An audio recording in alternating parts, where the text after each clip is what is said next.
Salut à tous, on se retrouve pour l'épisode 1607 du Zap Image. On commence aujourd'hui en ce lundi 11 octobre avec la Nation League. On va parler bien sûr de la finale qui avait lieu hier soir. C'était entre l'équipe de France et l'équipe espagnole. Donc déjà cette nuit, je vais sortir un long débrief les gars sur ce match. Donc on va revenir bien sûr avec beaucoup d'infos aussi. Donc c'est la France qui s'est imposée 2-1 hier contre l'Espagne. Un but de Oyarzabal contre un but de Benzema et Kylian Mbappé. Vous vous souvenez, hier, c'était mon prono, les gars, dans ma vidéo. J'avais dit 2-1 pour l'équipe de France. J'ai vu juste, donc tant mieux, bien sûr. Donc, remontada, 2 fois, cette équipe de France. Donc, pourquoi 2 fois? Parce qu'ils l'ont déjà fait il y a quelques jours contre la Belgique. Ils l'ont fait une nouvelle fois hier. Être mené 2-0 par la Belgique, puis s'imposer 3-2. Être mené 1-0 par l'Espagne, puis s'imposer 2-1. Quel mental d'acier, messieurs. Ce trophée vous revient de droit, bien sûr, à l'équipe de France. Félicitations aux Bleus pour ce nouveau trophée. Et on peut voir la une du journal L'équipe. Une autre coupe à la maison. 3 ans après leur titre de champion du monde, les Bleus effaçant en partie leur échec à l'Euro en remportant avec panache la deuxième édition de la Ligue des Nations. Félicitations bien sûr aux Bleus, très belle une aujourd'hui. On peut voir quelques photos bien sûr de la joie des joueurs français à la fin du match. On peut voir Hugo Lloris en train de lever ce trophée de la Nation League. C'est le capitaine bien sûr avec tous les joueurs français derrière, donc winner UEFA Nation League 2020-2021. Donc la première édition, n'oubliez pas, a été remportée par le Portugal. Donc quelques photos bien sûr de joie des joueurs français. On peut voir Paul Pogba avec sa médaille de vainqueur. Toujours avec lui et aussi l'attaquant français Karim Benzema avec le magnifique trophée, c'est vrai qu'il est beau quand même ce trophée de la Nation League. On peut voir aussi les frères Hernandez en train de soulever bien sûr ce magnifique trophée. Et l'équipe de France, du coup, devient la première nation à avoir à son palmarès la Coupe du Monde, l'Euro et la Ligue des Nations. C'est la seule équipe à avoir ces 3 trophées. Et le palmarès de l'équipe de France en senior, 2 fois la Coupe du Monde remportée, 2 fois l'Euro, 2 fois la Coupe des Confédérations et du coup, un 7e trophée, la Ligue des Nations pour cette équipe française. Donc la France a remporté toutes les compétitions dans lesquelles elle a été engagée, que ce soit les Jeux Olympiques 1984, la Coupe du Monde, l'Euro, la Coupe des Confédérations et maintenant la Ligue des Nations.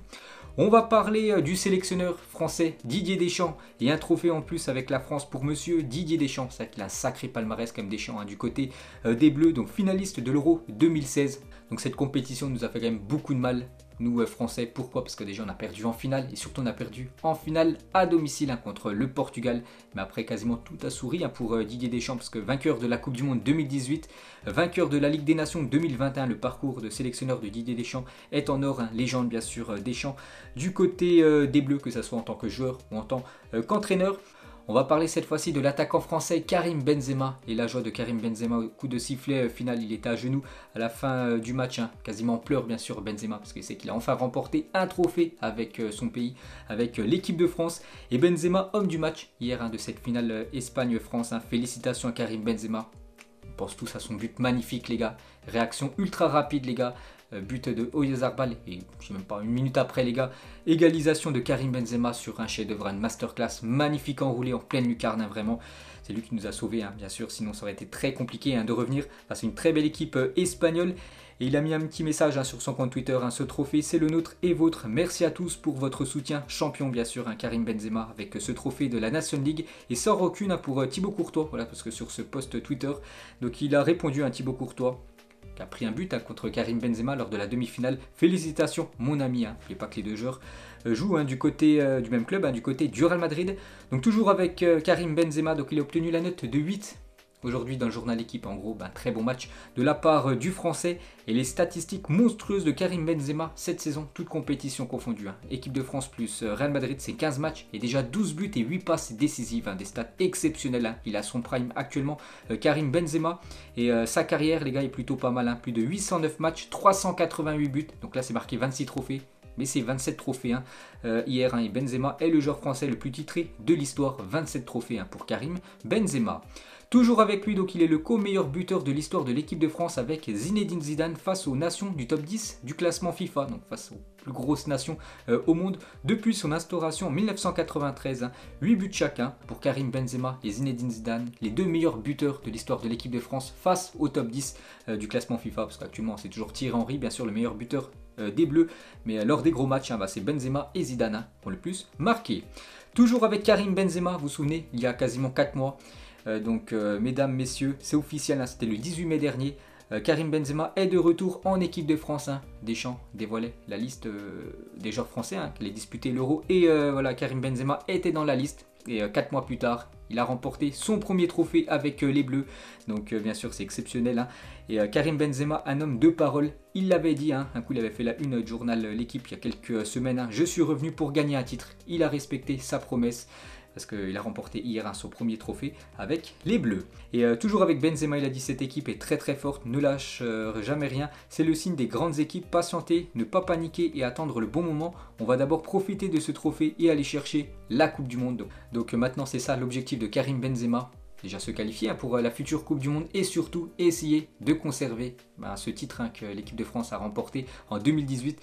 De nouveau regagner une Coupe du Monde. Donc c'est le gros objectif bien sûr de Karim Benzema pour la future année. Toujours avec l'attaquant français, donc une déclaration de Deschamps en conférence de presse à la fin du match. Karim est un joueur essentiel, il l'a prouvé sur ces 2 matchs. Il a une efficacité redoutable, ce n'est pas le même joueur qu'en 2015. Il est affûté, ce n'est pas le titre le plus important, mais lui a été important pour gagner ce titre, vu qu'il a été décisif lors de la demi-finale. Il a été décisif lors de la finale, donc bien sûr un grand Karim Benzema qui a répondu présent. Et quand on voit cette photo de Karim Benzema avec potentiellement le futur Ballon d'Or, on n'oublie pas que le Ballon d'Or sera décerné le 30 novembre prochain et c'est le grand favori Karim Benzema avec 2 autres joueurs, Léo Messi et Lewandowski. Mais Karim Benzema les gars a de fortes chances de remporter ce trophée.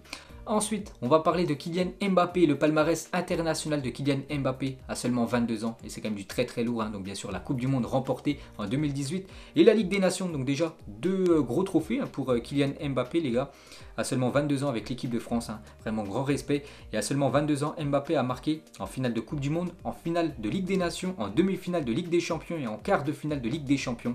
Donc déjà souvent buteur dans les grands rendez-vous, Kylian Mbappé. Et quand il marque Kylian Mbappé, donc bilan de la France lorsque Mbappé a été buteur en compétition officielle, donc c'est radical, 12 victoires, 0 match nul, 0 défaite quand Kylian Mbappé marque en compétition officielle avec les Bleus. Toujours avec l'attaquant français donc sur cette 2e édition de la Ligue des Nations et sur la première, donc Kylian Mbappé, c'est 6 matchs en tout et déjà 4 buts et 3 passes décisives, des très belles stats quand même pour Kylian Mbappé. Il a été plus décisif que de matchs joués pour l'attaquant français. Et on peut voir qu'il a été sacré meilleur buteur de ce Final Four de la Ligue des Nations. Kylian Mbappé, Karim Benzema hérite de la 3e place. Donc Mbappé reçoit ce trophée du meilleur buteur de la Ligue des Nations. Le 2e, c'est Ferran Torres, le joueur espagnol. Et le 3e, ce trophée en bronze, c'est pour Karim Benzema. Ensuite, regardez la dernière photo Instagram de Kylian Mbappé. Donc il est en train d'embrasser le trophée de la National League, remporté hier soir. Et cette belle photo aussi des 2 buteurs hier, Kylian Mbappé et Karim Benzema, peut-être coéquipier dans quelques mois du côté du Real. Ensuite, toujours avec Kylian Mbappé, on va parler de son but parce qu'il a beaucoup fait parler son but les gars, parce qu'il y en a beaucoup qui ont dit qu'il est hors jeu. Moi le premier les gars, j'ai dit hier dans mon débrief qu'il est hors jeu. Donc on va revenir sur cette action et sur ce but. Donc passe D de Théo Hernandez et on peut voir que Kylian Mbappé, voilà sur cette action, c'est net les gars, on peut voir qu'il est hors jeu. Donc juste déjà un petit commentaire les gars que j'ai trouvé plutôt marrant. Mbappé est considéré comme espagnol donc peut pas être hors jeu. Donc voilà ce tweet plutôt marrant bien sûr, parce qu'il y en a beaucoup qui disent que Kylian Mbappé c'est quasiment un espagnol vu qu'il rêve de jouer du côté du Real Madrid, il parle très bien espagnol. Donc bien sûr ça c'est seulement une petite info insolite. Mais pour revenir un peu plus sérieux les gars sur cette action, donc Eric Garcia touche le ballon et empêche donc le hors-jeu de Kylian Mbappé. Donc le but est totalement valide les gars, donc il y avait bien but les gars. Donc l'assistance vidéo qui a regardé l'action, elle a bien fait les gars d'avoir accepté ce but. Donc Eric Garcia bien sûr lui donc pour lui il y avait bien évidemment hors-jeu, il a dit oui j'effleure le ballon et l'arbitre me dit vu que je joue le ballon je remets en jeu Mbappé, il m'a dit que j'aurais dû ne pas toucher le ballon, cette règle est dure pour nous les footballeurs. Donc bien sûr un très déçu Eric Garcia d'avoir touché ce ballon parce qu'il a remis en jeu du coup Kylian Mbappé et Busquets les gars, il a dit l'arbitre nous a dit qu'Eric Garcia voulait jouer le ballon et que ça annule le hors-jeu, mais il voulait jouer le ballon car le ballon aurait atteint Mbappé qui est hors-jeu, ça n'a pas de sens. Bon voilà les gars ce qui s'est passé hier et même pour cet arbitre espagnol González, ancien arbitre espagnol, le but de Mbappé est bien valable, il regrette aussi la méconnaissance du règlement. Il a dit les joueurs doivent connaître les règles, ils ont beaucoup de temps libre, il n'y a que 17 règles par rapport au football. Il y a cette règle bien sûr que si le joueur adverse touche le ballon, ça remet l'attaquant dans le jeu. Donc c'est ce qui s'est passé hier. Donc le but est totalement valide pour l'équipe de France les gars, il n'y avait pas du tout hors jeu. Ensuite, une petite déclaration de Paul Pogba, les gars. Gros match de Paul Pogba hier.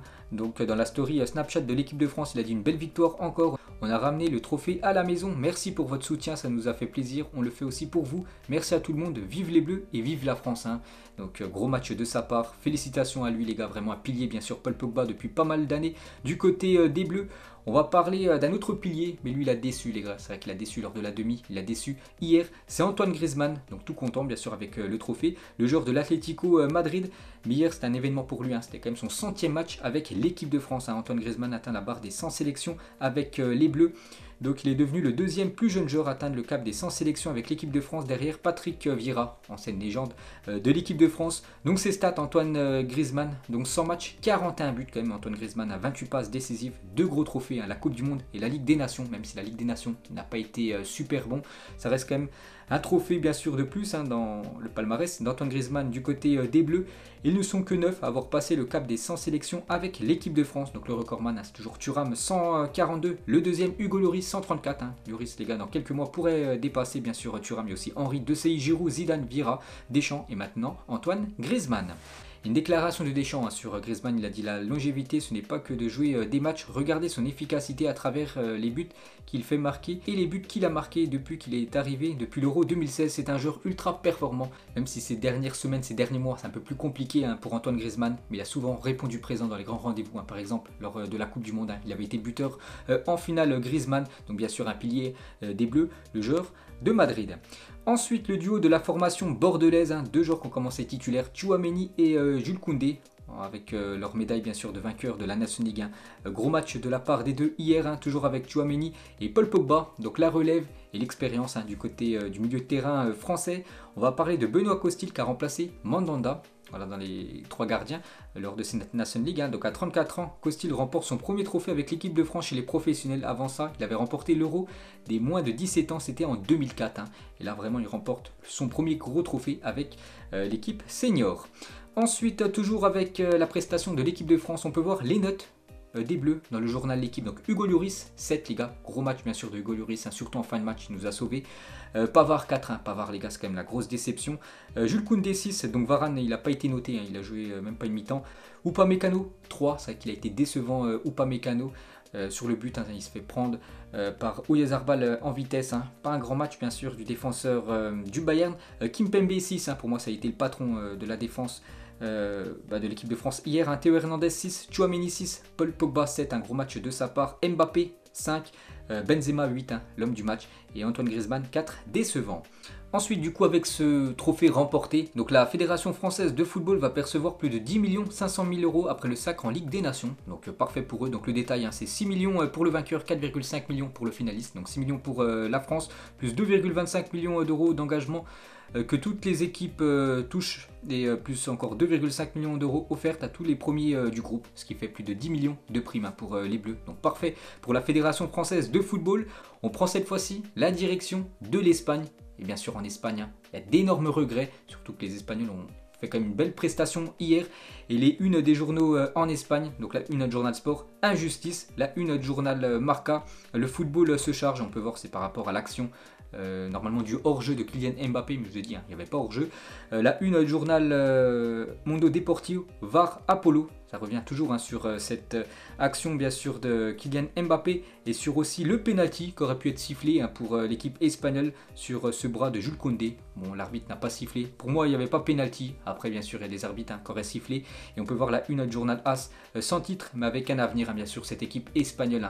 qui produit quand même du très très beau football. Et Luis Enrique, il a fait une déclaration à la fin du match, le sélectionneur espagnol. Ce qui est dommage dans ce match, c'est le but de Benzema encaissé quasiment dans la minute suivante. Et Benzema a inventé un but spectaculaire. Donc il est même choqué, bien sûr, Luis Enrique. Et regrette bien sûr que son équipe a encaissé un but juste après l'ouverture du score. Ça a complètement, on peut dire, cassé le mental des Espagnols. Aymeric Laporte, il a dit, c'est une défaite difficile, on a montré qu'on était une grande équipe malgré la jeunesse, on a montré un meilleur football qu'eux, mais c'est le résultat qui compte. C'est que l'Espagne a dominé quand même l'équipe de France hier, plus de possession de balles, après la France, plus de tirs quand même que les Espagnols, mais à la fin du compte, c'est bien les Français qui ont remporté cette finale.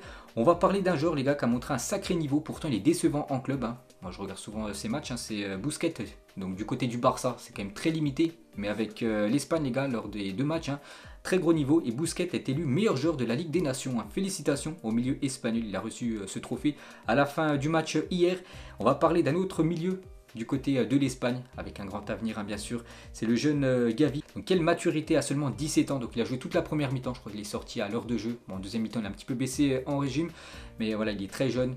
Et on sait que bien sûr c'est un futur crack, vu le potentiel qu'il a, et surtout il a seulement 17 ans, cette jeune pépite espagnole. Toujours avec cette Ligue des Nations, on va parler du match de la 3e place, donc c'était entre l'Italie et la Belgique, et c'est les Italiens qui se sont imposés 2-1 contre les Belges.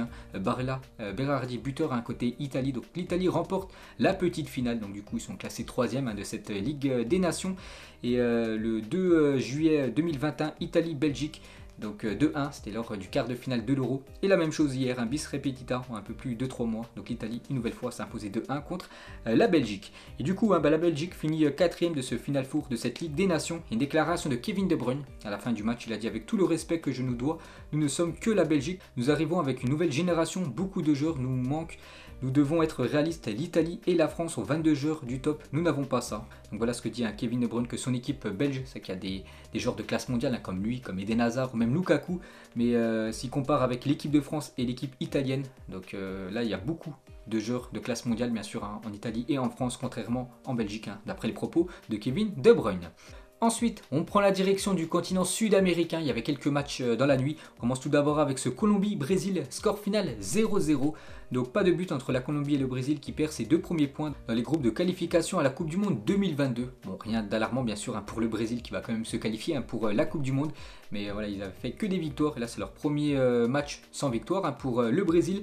Et on peut voir que c'était très chaud entre Neymar et le défenseur colombien Yeremina, donc le défenseur de Everton. Donc quelques photos bien sûr des deux joueurs hier. Et toujours avec Neymar, donc il a fait une déclaration hier, une déclaration plutôt surprenante. Donc le mondial 2022 sera sûrement ma dernière Coupe du Monde. Je ne pense pas être assez fort mentalement pour encore gérer ma vie de footballeur. Je vais tout donner pour gagner avec le Brésil et réaliser mon rêve. Donc voilà la déclaration de Neymar, donc il a dit hier que certainement la Coupe du Monde l'année prochaine au Qatar sera sa dernière Coupe du Monde avec l'équipe brésilienne. Ensuite, toujours sur le continent sud-américain, il y avait une belle affiche, l'Argentine contre l'Uruguay, et c'est l'Argentine qui s'imposait 3-0 dans ce match. Martinez buteur, De Paul buteur, et bien sûr Messi buteur hier. On peut voir une photo de Léo Messi avec Luis Suarez. 2 très grands copains bien sûr, 2 anciens joueurs du FC Barcelone, donc ils ont joué l'un contre l'autre hier. Et après le match contre l'Uruguay, donc Tapia, le président de l'association argentine de football, a reconnu Lionel Messi pour être devenu le meilleur buteur de l'histoire de la Conmebol, donc il a reçu ce magnifique trophée Léo Messi hier à la fin du match. On peut voir sinon tous les autres résultats sur le continent sud-américain. Donc par exemple le Chili s'est imposé 2-0 contre le Paraguay. On peut voir le classement toujours dominé par le Brésil, l'Argentine 2e et l'équipe de l'Équateur actuellement 3e. Ensuite, direction le continent nord-américain, on peut voir aussi les résultats de la nuit. Je sais pas, par exemple, le Canada a fait 0-0 contre la Jamaïque. Les États-Unis se sont inclinés 1-0 du côté du Panama. On peut voir le classement, toujours dominé par le Mexique premier. Les États-Unis 2e, Panama actuellement 3e. On prend cette fois-ci la direction du continent africain. Il y avait quelques matchs ce week-end. On commence tout d'abord avec le Sénégal contre la Namibie. Belle victoire des Sénégalais, 4-1. Regardez les buteurs. On commence tout d'abord avec un joueur qui marque beaucoup. Pourtant, c'est un milieu de terrain, c'est Idrissa Gueye. Idrissa Gueye n'en finit plus de marquer. Le Parisien s'est une nouvelle fois illustré ce soir, cette fois-ci, avec le Sénégal. Donc déjà 4 buts quand même pour Idrissa Gueye sur les 6 derniers matchs, donc c'est plutôt pas mal quand même, surtout que c'est un milieu de terrain. Le joueur parisien, toujours avec les Sénégalais, on va parler de Sadio Mané, vient d'inscrire son 8e but de la saison, toute compétition confondue, lui aussi en grande forme en ce début de saison. Le joueur Mané, et on va parler de Mamba Dieng, donc le joueur de l'Olympique de Marseille, donc il a fait ses débuts avec l'équipe du Sénégal ce week-end, et Sadio Mané, enfin très bel hommage sur Dieng. Donc Dieng a tout l'avenir devant lui. Je pense qu'il peut devenir l'un des meilleurs attaquants, pas seulement en Afrique, mais du monde, avec les qualités qu'il a. S'il bosse encore plus, il pourrait y arriver. En tout cas, nous sommes là pour l'aider. Donc voilà, il est très jeune, bien sûr, un Bamba Dieng.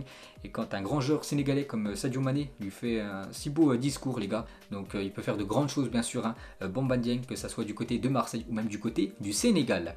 Il y avait aussi ce week-end un Madagascar contre la République démocratique du Congo, et c'est Madagascar qui s'imposait 1-0 dans ce match. Le Kenya s'est incliné 1-0 contre l'équipe du Mali. Il y avait aussi la Mauritanie contre la Tunisie, score final 0-0. Centrafrique s'est incliné 2-0 contre le Nigeria ce week-end. Osimhen buteur dans ce match. On peut voir sinon tous les autres résultats. Notez que le Maroc s'est imposé 3-0 contre la Guinée-Bissau. On peut voir aussi les résultats de la journée d'hier. Et on peut voir sinon le programme du jour. Donc par exemple, le Cameroun se déplace du côté de la Mozambique. La Côte d'Ivoire reçoit ce soir à 18h l'équipe des Malawi. Ensuite, on revient en Europe. Il y avait aussi quelques matchs pour se qualifier pour la future Coupe du Monde ce week-end. Andorre contre l'Angleterre. Belle victoire des Anglais, 5-0. Regardez tous les buteurs. L'Angleterre premier et Andorre 5e dans ce match de qualif pour la future Coupe du Monde. La Moldavie contre le Danemark, belle victoire des Danois, 4-0.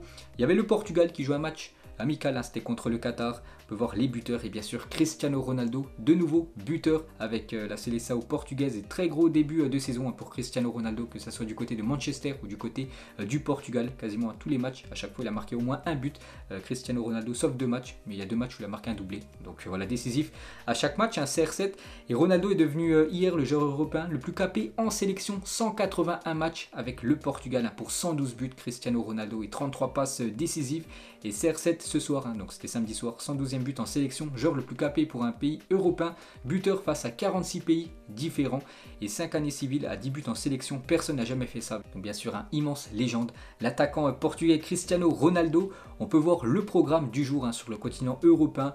Donc je sais pas, par exemple l'Allemagne se déplace du côté de la Macédoine du Nord ce soir, la Turquie ira du côté de la Lettonie, les Pays-Bas reçoivent l'équipe de Gibraltar. Et on finit les gars, selon Zapimage, avec une petite info concernant FIFA 22 et le petit prodige est de retour, un premier 20-0 pour le jeune Danois. Pour rappel, il détient le record de 535 victoires d'affilée en fut champion sur FIFA 21 à seulement 15 ans. Donc il y a quelques mois, j'en parlais souvent, qu'il enchaînait des clean sheets à chaque fois en fut champion, des 30-0 sur 30-0. Et pour ce nouveau FIFA, un premier fut champion et déjà un score parfait de 20 victoires, 0 défaite pour ce jeune prodige. Donc voilà les gars, la fin de ce Zapimage 1607. Donc si ça vous a plu, un petit like et on se retrouve demain pour le prochain épisode. Ciao à tous.